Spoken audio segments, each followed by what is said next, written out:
Lawol daldal piroje Newton aéroport lamba gotel laati babal gotal nder babe kewɗe ko subama ngam nafila julde sumaye hitande ujunere temeɗɗe nayyi capanɗe nayyi e jowigo nder galluri Douala lamorde diwal dande mayo leydi Cameroun. Imam Chouaibou ɓawo nafila waɗi hutba muɗum be ƴewnitidgo ummatore ha kawtal e jonde jaam nder leydi ndiɗo. Haala torde jonde jaam ha dow duniyaru man fou sakkoma ha dey ko latti ha min goni ha lesdi men Cameroun man be ko latti ha lesdi meɗen bana haali toral man e ha nokkuje duniyaru man fuu to aka ene accayi nden boy gaɗana mayɓeji ko arton sumayen cummidi ɓe maɓɓe ɓe ngala ɗon ɓe gaɗan ɓe duwa. Ɓawo sallikere ummatore jalɗiri e kewal ha saare laamu Newton aéroport ngam wiigo seyinore e julde ha mo Allah ɓangi daraja muɗum Fadil Abdoulaye mo sembiɗini wakkatire nde barkantere.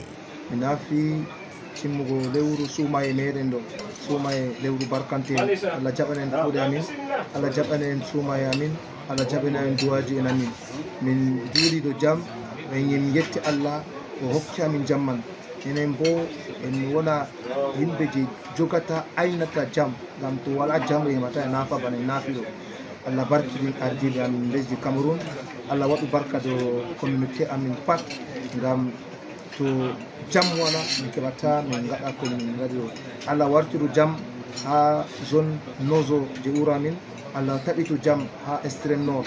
Gallure Douala ɓurɗude margo ummatore nde diwe sappo ɗe leydi Cameroun ɓurna fu ɓe seɓato woyla ɗo tawi nder seyo e welwelo ngam julde ndeɗo.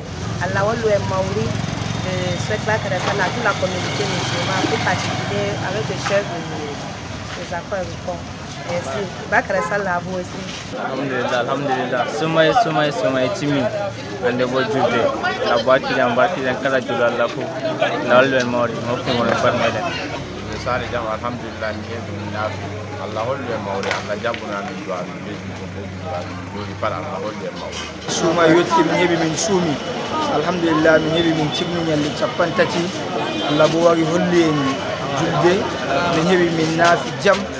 Min naati jam alhamdulillah min getti Allah ya jomirawo o hokki min jamuji be jonde jam min fuɗi sumay amin jaha min timmini hande jam da min juuli min timmini min warta yon sare lamiɗo amin min gadi do'a Allah mo jippinama yende ma alhamdulillah min getti Allah no ɗuuɗe. Wakkatire mapindire nde do'aji laati kewɗi ha gal nokkuje fof e nder iyaluji ngam timmingo lewru sumaye hitande ujunere temeɗɗe nayyi e capanɗe nayyi e jowigo nder jam e nder seyo. Galluje goɗɗe daga Marwa ha yotti Kampo ɗum laati seynore e julde sumaye.